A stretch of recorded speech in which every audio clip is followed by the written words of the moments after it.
et bienvenue à tous à la deuxième soirée consacrée au festival Bulle à Brac 2024. Ce soir, dans un instant, vous assisterez au spectacle Polytechnique. C'est une création de la compagnie Félix, une troupe indépendante. Et juste après l'entracte, le temps viendra à 20h de La Nuit de Valogne, une adaptation de la compagnie Dramatalia, la troupe de Sciences Po.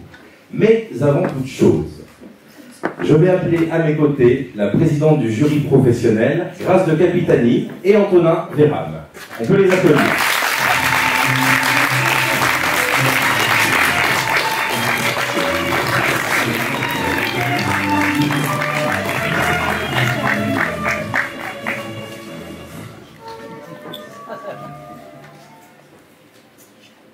Des cavaliers dans la nuit. Dans ce château qui m'inspirait, ma plume, sans contrainte, s'envolait. J'aimais y venir régulièrement, sachant que tout là-bas était plaisant. Cependant, lors de cette dernière nuit, quelque chose d'étrange s'y produisit. En attendant le brame du cerf, je frissonnais, cherchant la lumière. Le sommeil, une fois de plus, m'avait quitté. Je sortis du lit, inquiète et agitée. Alors, de l'embrasure de la fenêtre, je les vis calmement apparaître. Leur silhouette se découpait dans la nuit, vêtus de pourpre, trottant, sans bruit. Ils étaient 4, dont une femme, brandissant chacun leur oriflamme. Les chevaux à l'allure royale, harnachés comme au temps féodal.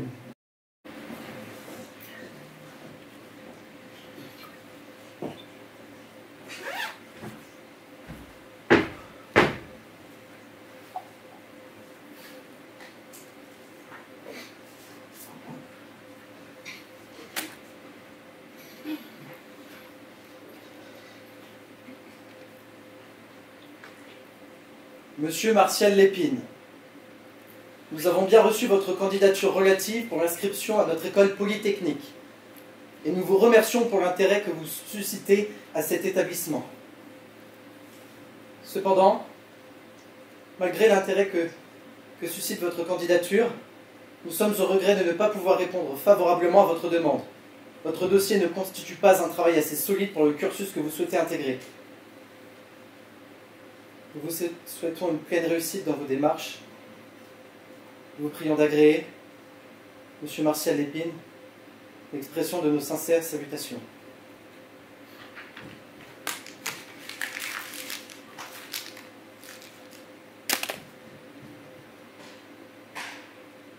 Ma vie est foutue. Papa avait raison. T'es un bon à rien en fait, tout comme ta mère. Heureusement que tu ne l'as jamais connue. Ma vie est foutue. Et je serai mort dans quelques mois. Bah reste pas planté là, allez bouge. T'as jamais su y faire face. Il disait que j'étais un accident. J'étais pas désiré. J'étais une erreur. Et il avait raison.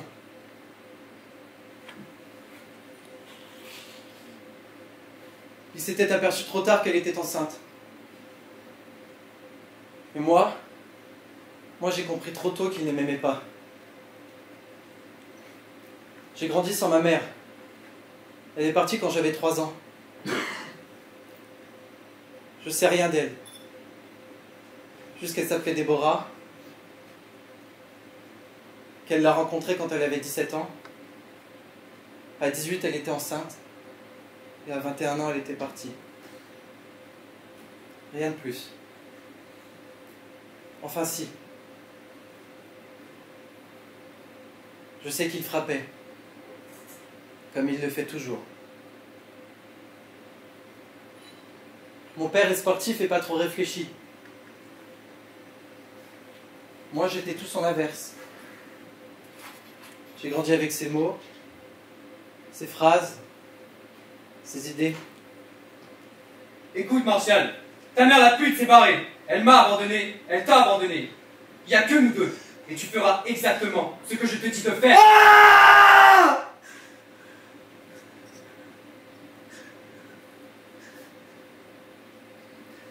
Il était très autoritaire.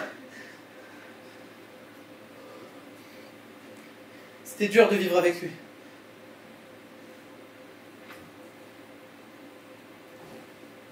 Parfois à l'appart, il ramenait des potes. Parfois ils étaient gentils. Ils pouvaient me laisser finir de boire leur bière. Parfois ils étaient méchants. Ils me frappaient en même temps que lui. Il n'avait jamais voulu retrouver une copine ou une autre femme. Il disait qu'il les trouvait inutiles. Enfin, ça c'était quand j'étais enfant. Je me posais pas trop la question. Et puis arrivé à l'adolescence, là j'ai essayé de comprendre. Comprendre pourquoi j'étais là, après les coups, les insultes. Comprendre la raison de mon existence. Et à chaque fois que je lui demandais, il me répondait que j'allais avoir une vie aussi minable que celle de ma pute de mère. Au collège et au lycée, tout le monde savait que j'avais grandi sans ma mère. Ils avaient peur de mon père, et par conséquent, ils avaient peur de moi. Personne ne voulait me parler. Ma seule amie était la solitude. Je discutais avec moi-même. Je répondais aux propres questions que je me posais. J'avais pas le droit d'inviter des amis à la maison. Et interdiction de ramener des filles aussi. Mon père disait que c'était toutes des salopes, qu'elles me feraient du mal un jour à l'autre. Mon père,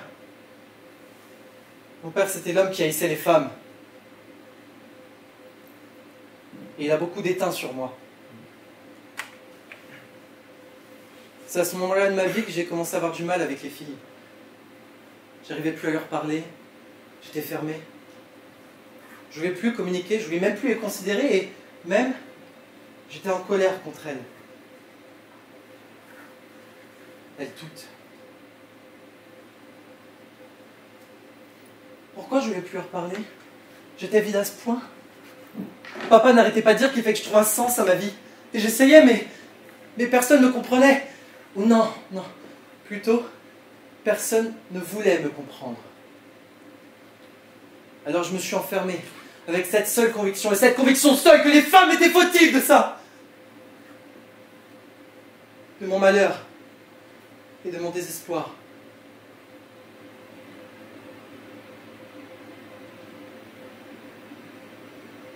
Mais depuis un moment,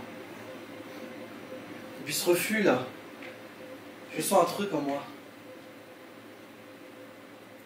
Il y a comme un feu qui est en train de s'allumer dans mon cœur, qui atteint son paroxysme et qui me fait sombrer dans l'obscurité. There's a fire starting in my heart, reaching a fever pitch that's bringing me out the dark. Finally, I can see you crystal clear. Go ahead and set me out and I'll let your shit break. See how every piece of you. Don't underestimate the things that I will do. There's a fire starting in my heart, reaching a fever pitch and bringing me out the dark. The stars of your love remind me of us. They keep me thinking that we almost had it all. The stars of your love, they leave me breathless. I can't help feeling we could have it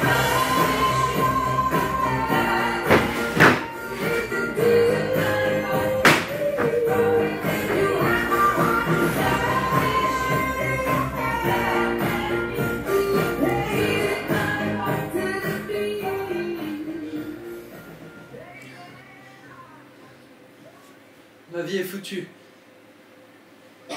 Papa avait raison. Et je vais mourir. Quelques mois.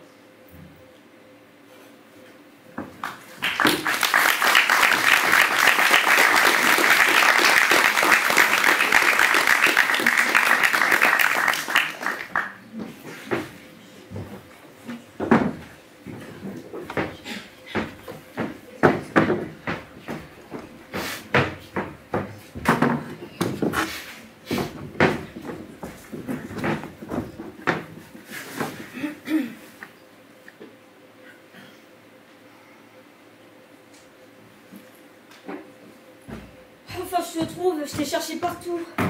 Ouais, j'avais envie d'être un peu seule. C'est à cause du prof. Bah oui, il peut pas me dire des choses comme ça, tu te rends compte? Il me rabaisse juste parce que selon lui, les femmes ont plus de mal à concevoir ce genre de notions. Qu'il aille se faire foutre, merde! C'est un vieux prof, il est de la vieille école. Qu'est-ce que tu veux, il est con. Et alors? C'est une excuse? C'est pas normal ça, Sophie. Il m'a humiliée devant tout le monde juste parce que j'arrivais pas à résoudre sa putain Mais d'équation. t'abuses là, c'est pas une petite remarque qui va te tuer. Non mais j'hallucine là.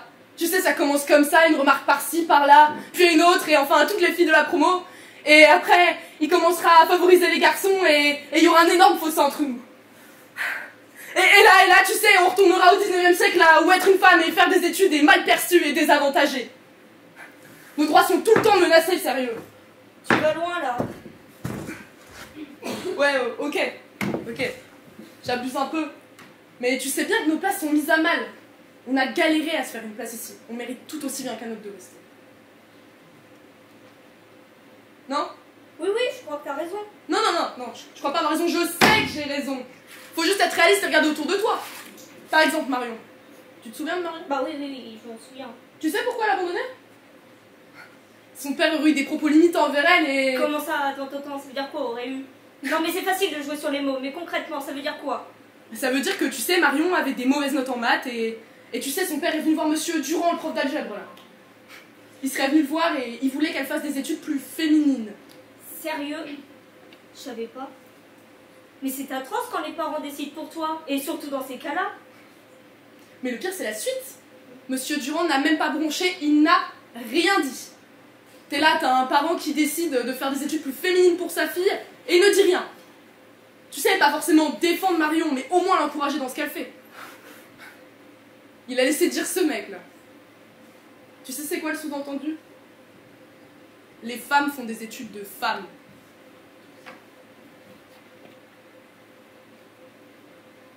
Alors? Tu vois, justement, quand je suis arrivée ici, je savais pertinemment qu'on allait galérer à se faire notre place. Et ma vision des choses, c'est d'essayer de faire entendre raison. Pour moi, ça sert à rien de crier haut et fort ce qu'on ressent. Je préfère me taire, mais agir. Je vois les choses comme ça. Une courte action vaut mieux qu'un long discours. Ouais, je comprends, mais moi je suis pas comme ça, tu sais. Je peux pas rester dans le silence, me taire, ignorer ce qui se passe. J'aime pas du tout les silences. Chacune fonctionne comme elle le veut. Oui, chacune sa personnalité. Allez, viens, on va manger.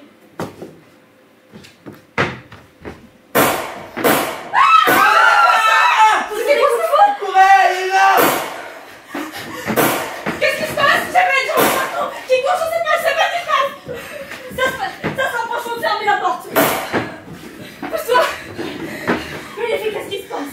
Quelqu'un a une âme. C'est une fusillade. Quoi? On doit se barricader. Et voilà, viens me cacher les pêches avant qu'on ferme. Mais vous avez vu quelque chose? Oui, j'ai vu. J'étais à la cafétéria. J'étais en train de manger et là, quelqu'un a tiré. J'ai pas compris ce qui se passait, mais je crois que c'est un mec avec une veste grise. La tire, c'est Madame Sinclair. Madame Sinclair? Mais c'est peut-être un attentat visé sur les profs. Non, la tire sur tes élèves aussi. Mais t'es sûre? Oui, je suis sûre, tu vas aller voir. Calme-toi, c'est bon là. Et toi, là? T'as réussi à voir quelque chose? Laisse-le tranquille, Amalia. Écoutez, on s'est enfermés ici. Alors le mieux, c'est d'y rester et d'attendre que quelqu'un vienne nous chercher, d'accord? Ouais, moi je sors pas dehors, hein, je vous préviens. Quelqu'un a un téléphone? J'ai laissé mes affaires à la cafétéria. Mes affaires aussi sont dans le couloir, j'ai couru, je sais pas. On est venu discuter, on a laissé nos affaires dans une autre salle. Et toi? Donc on n'a aucun moyen d'appeler ce tour là. Mais si, je pense que dehors, ils doivent bien avoir un téléphone ou quoi que ce soit. Et le gardien ou la sécurité de l'école. Mais tu crois vraiment que l'établissement va nous aider? On se cache, on ne fait pas de bruit et c'est tout.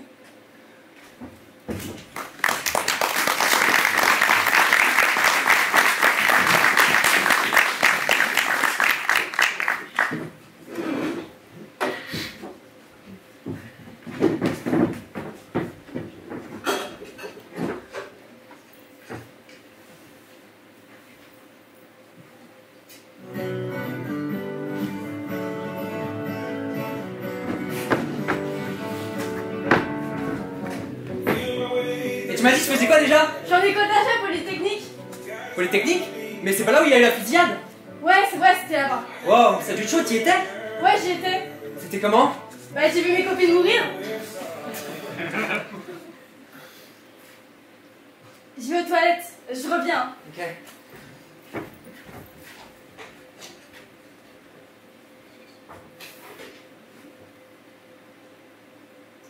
J'aurais préféré ne pas y être. Je pensais que les gens étaient plus cool, plus ouverts. Franchement, je pensais pas que ça allait m'arriver. Je panique encore. Quand je suis dans la rue, j'ai peur. Un klaxon, je sursaute, un enfant qui crie, je frissonne. Je m'en suis même voulu d'avoir été là-bas. Je pensais que c'était de ma faute et que j'aurais dû écouter les conseils de mes parents. De faire autre chose. J'ai culpabilisé. J'ai culpabilisé d'être une femme. Je ne voulais plus l'être. Ce connard a réussi à me faire sentir merdique et fautive. J'ai culpabilisé de ne pas avoir écouté ce qu'on me disait de faire ou de ne pas faire. J'ai culpabilisé d'avoir survécu à ça. J'ai culpabilisé d'être vivante.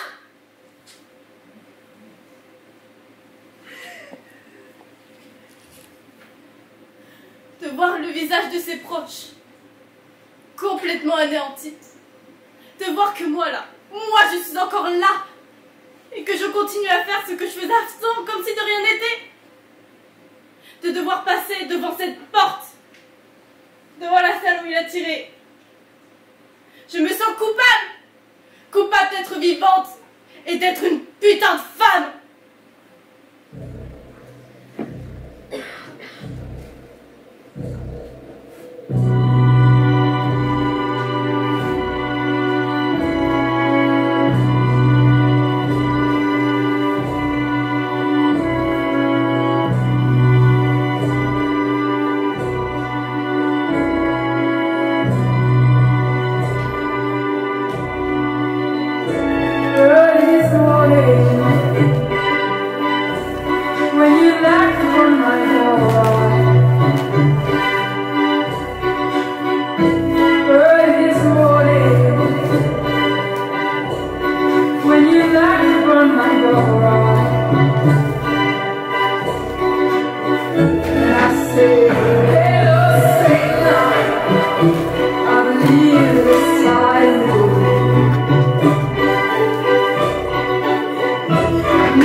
Cher papa,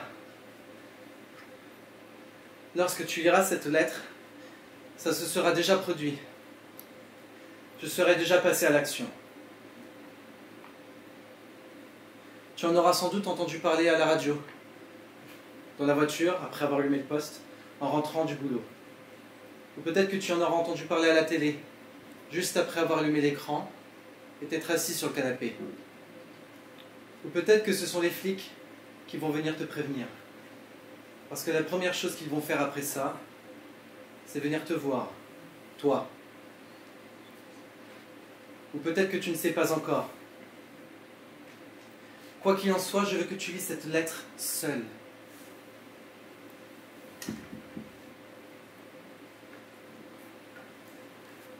Tu sais que je suis un garçon calme. Trop calme à tes yeux. C'est d'ailleurs pour ça qu'on n'a jamais eu de réelle relation père-fils ensemble. Je suis un garçon trop calme. Mais ne dit-on pas que le calme arrive avant la tempête? C'est grâce à toi si j'ai réussi à faire quelque chose de ma vie. Et tu as sans doute raison. Ça ne sera pas une tâche facile. Mais je dois me comporter comme un homme et faire face à ce que j'ai à faire. Car c'est bien de cela dont il s'agit. Faire et seulement faire. Je vais continuer dans tes idées. Poursuivre tes pas. Et elles sont toutes coupables. Et maman la première. Je ne sais absolument rien d'elle. Juste son prénom, tu m'as tout caché d'elle. Et tu as eu raison. Parce que la seule chose à comprendre, c'est qu'elle nous a abandonnés. Elle m'a abandonné. C'est toi qui m'as élevé. Tout seul. Et du mieux que tu l'as pu. Et je te remercie pour ça. Parce que sans toi, je ne serais jamais devenu l'homme que je suis aujourd'hui. Ah, la femme libre, hein? Ah, ils veulent tous de meilleurs droits pour elle. Elles en réclament encore plus. Elles se croient égales et certaines même supérieures à nous. Et j'ai compris ce que tu voulais me dire au sujet de maman. Je sais maintenant que le seul droit qu'elle a utilisé, en tant que femme libre, c'est le droit d'abandon. Elle a abandonné son premier enfant, cette sale égoïste!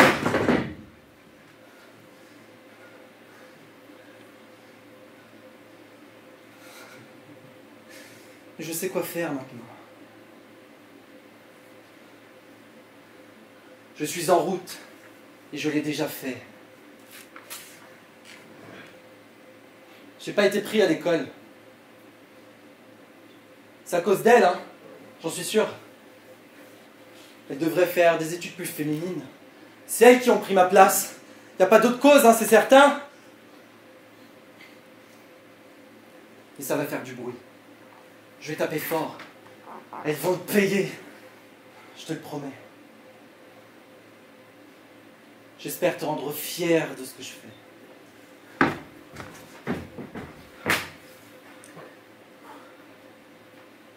J'ai des doutes. Je vais essayer d'être sans pitié. Je fais ça pour nous. Pour toi. Pour moi. Je t'aime, papa. Martial.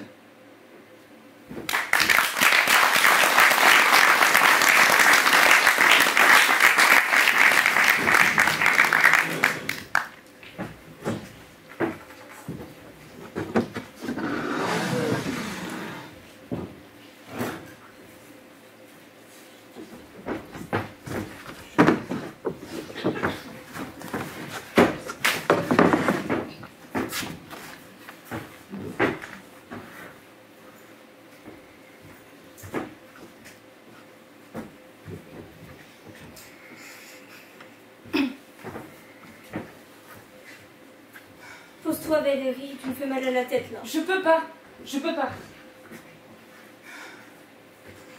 Ça fait 20 minutes qu'il n'y a plus rien. Tu crois qu'on peut sortir? Mais vous voulez vraiment sortir? J'en peux plus d'être là. Ça fait 20 minutes qu'il n'y a plus rien, je suis sûre que le gars est parti. Les flics sont pas encore là. Mais justement, raison de plus pour se sortir soi-même. Je suis d'accord avec Valérie. C'est dangereux ce que vous voulez faire. Qui veut rester? Moi je reste. Moi, je je reste reste. ici. Valérie, tu veux partir? Oui. Viens, on y va. On prend le chemin le plus sûr. On sort, on va, tu sais, on descend par la droite, on va jusqu'au hall, et on prend la porte pour passer par la bibliothèque et les sorties de secours. C'est vraiment notre meilleure chance. Viens, on y va. Stop! Personne ne sort! Personne ne sort! C'est moi qui commande ici, c'est moi!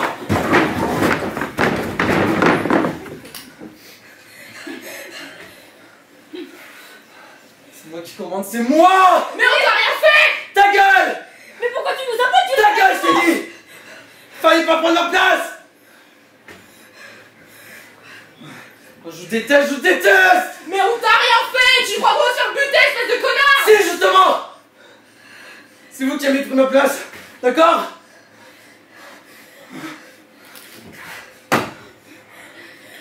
Moi je le connais. Mais tu le connais d'où? Il s'appelle Martial Lépine, on était ensemble au lycée. Bon, il était bizarre. Et, il était un peu seul, mais tranquille. Je vous jure, les filles, il n'avait pas d'histoire. Mais il a pas de problème dans sa vie. Putain. Si. Sa mère l'a abandonné, son père c'est un connard.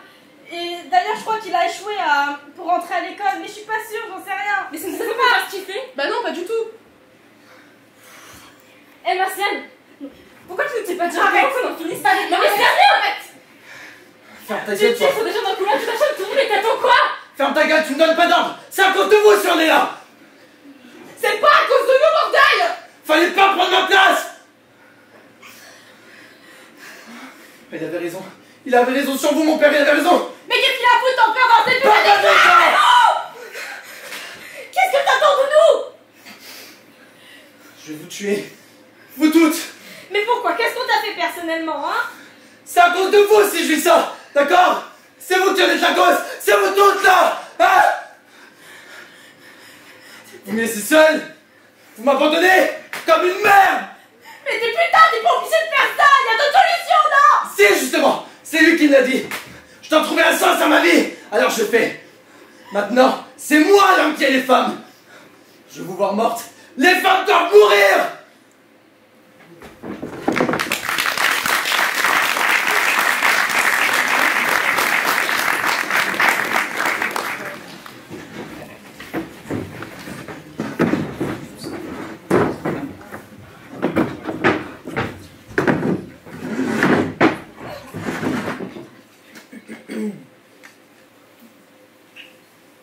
Cela fait un mois maintenant que la tragédie que l'on appelle le massacre de Polytechnique s'est produite.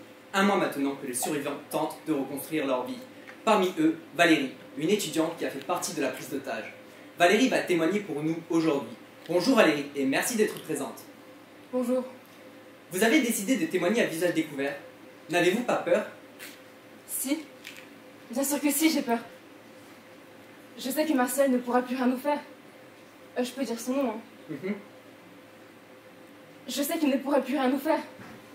Mais il y a les autres. Ceux des réseaux sociaux, surtout. Ceux qui pensent que Martial voulait créer un mouvement. Ceux qui pensent que Martial était une sorte de prophète, un envoyé de Dieu.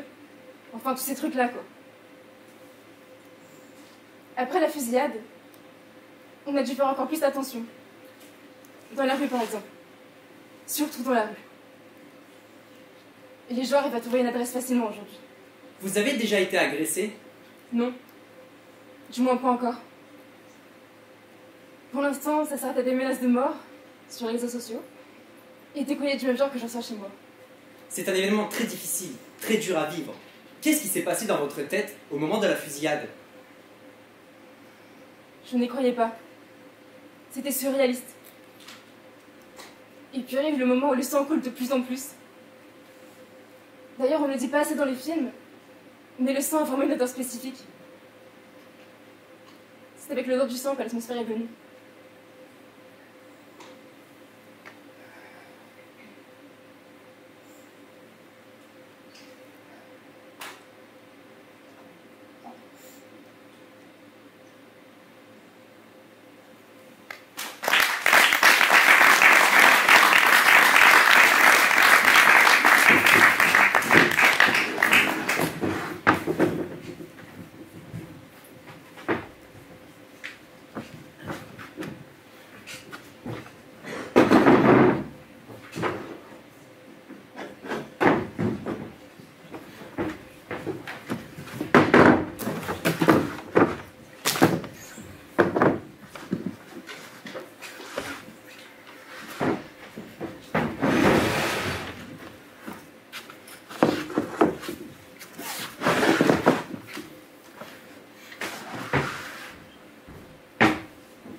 sont là! Ils sont là! C'est bientôt fini? Non! Personne ne sort de là! S'il te plaît! Ta gueule! Ça va péter, les filles. Ça va péter. Mais vous croyez que les flics savent où on est exactement? Ils vont prendre du temps avant de trouver cette putain de salle, ok? C'est bon. Surtout avec l'excité, on va pas sortir d'ici maintenant. Les filles, j'ai une idée, ça pourrait nous permettre de sortir de là, tu vois. Saine et sauve, toutes. Quoi comme idée? Il faudrait essayer de lui prendre son flingue. Quoi? Mais non, mais t'es malade, Amalia. Si il a le temps de tirer sur l'une d'entre nous, Non, tu vas le rendre plus fou encore. mais ça va le faire, vraiment. Il faut juste qu'il y en ait une qui le divertisse ou qui lui parle pendant que l'autre lui prenne, justement. Amalia a raison. Il est déjà à bout. Si on n'a pas un point, on sera déjà toute morte, il va nous tuer. Je suis d'accord avec toi. Il faut tenter. Non, il va avoir le temps de tirer sur l'une d'entre nous quand tu prennes son arme. Je t'assure que ça va le faire. Non, mais les filles, il pourra toujours tirer sur quelqu'un. Les filles, c'est le fois que je me place devant.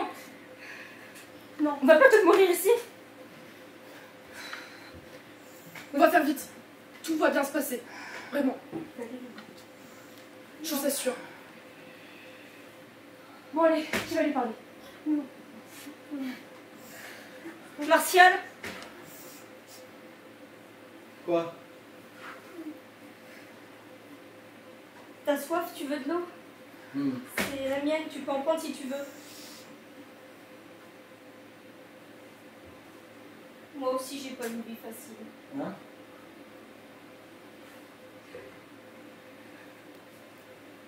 J'ai vu ma mère mourir devant moi. J'avais 10 ans. Mon père est rentré un soir trop bourré. Moi je dormais, il devait être 2h du matin.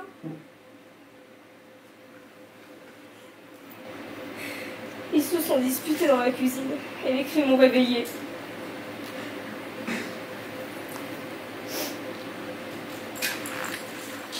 Moi, quand je suis allée voir ce qui se passait, ils étaient debout à se hurler dessus.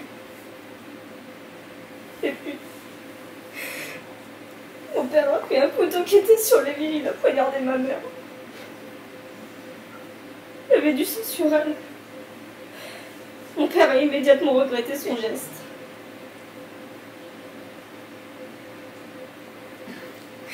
Je suis partie me réfugier dans mon lit. Et je me suis cachée sous la couette. Quelque temps après, une policière est venue me chercher. Et elle m'a dit que mes parents s'étaient disputés et que j'allais devoir dormir chez mes grands-parents. Et le pire dans cette histoire, c'était de voir ma mère allongée, inerte, sur le sol, avec du sang sur elle. Jamais je pourrais retirer cette image de ma mémoire.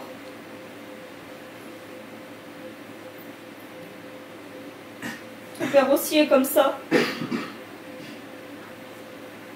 Mon père un peu con, oui, mais il a pas tué ma mère. C'est elle qui est partie. Je l'ai jamais connue. Je suis désolée de l'apprendre. J'ai grandi sans elle. C'est lui qui m'a élevé tout seul. Mais tu n'es pas obligé de ressembler à ton père.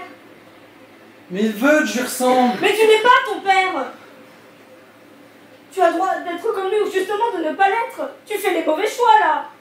Il a dit que ma vie était foutue. J'ai raté les inscriptions à Polytechnique. Mais non, mais ta vie n'est pas foutue. Et puis, tu peux très bien réussir sans une école. T'es pas obligé d'en faire une. T'es pas obligé de punir les femmes. T'es pas obligé de nous punir nous. Mais je vous déteste. C'est à cause de vous. C'est vous qui en êtes la cause. C'est vous qui faites la misère. On est désolé pour toi, Martial. On comprend que ton malheur est ta colère, mais ce n'est pas à nous de payer. On est des innocents et on te veut pas de mal.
passer dans la salle.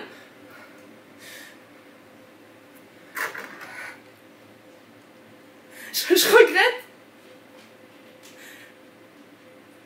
Sophie, je regrette. J'aurais pas dû te faire ça, Sophie, j'aurais dû mieux te protéger, j'aurais dû... Ça aurait dû être moi. C'est ma faute. C'est moi qui ai proposé cette idée, c'est moi qui ai mis tout le monde en danger, c'est moi.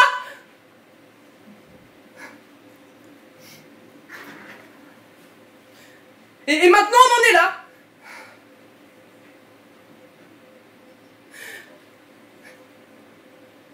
Je m'en voudrais toute ta vie, et toute ma vie, pour t'avoir fait ça, Sophie.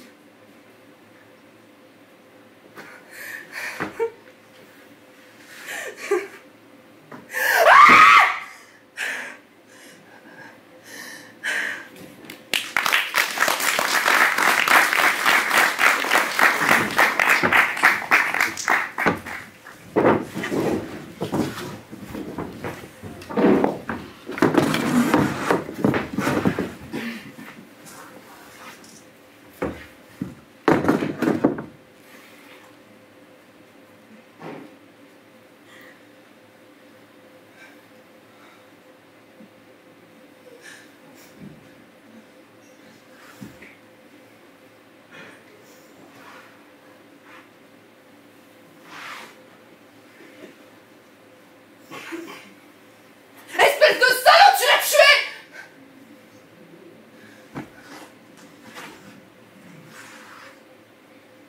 Vas-y! Tire encore! On est plus que 3! Tu crois que ça va changer quelque chose à ta putain de vie? T'as tout raté, oui! Mais pas parce que t'as loupé l'inscription! Non! T'as tout raté parce que tu t'en es pris à la mauvaise personne! Tu vas, tu prends un flingue, tu choisis la facilité et tu viens tirer sur toutes les femmes. Prends-toi-en aux hommes, bordel! Aux autres! À ceux qui t'ont pas soutenu, à ceux qui t'ont rabaissé, à ceux qui t'ont humilié!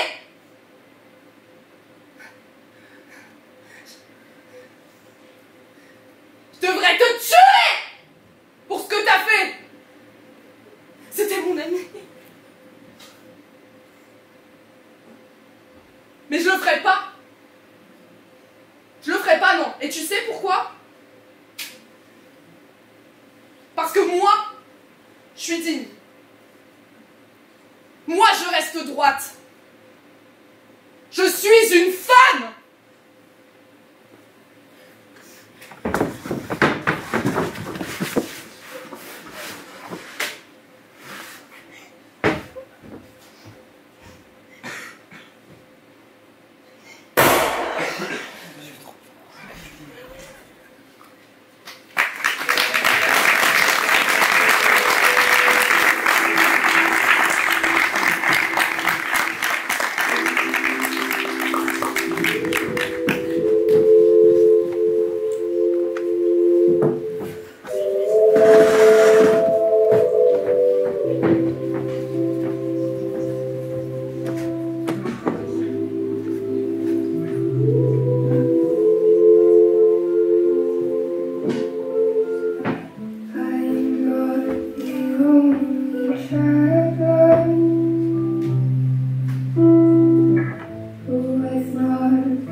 I had only lost you from now.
Mesdames et messieurs, Polytechnique, la création de la compagnie Phoenix, un tonnerre d'applaudissements pour eux.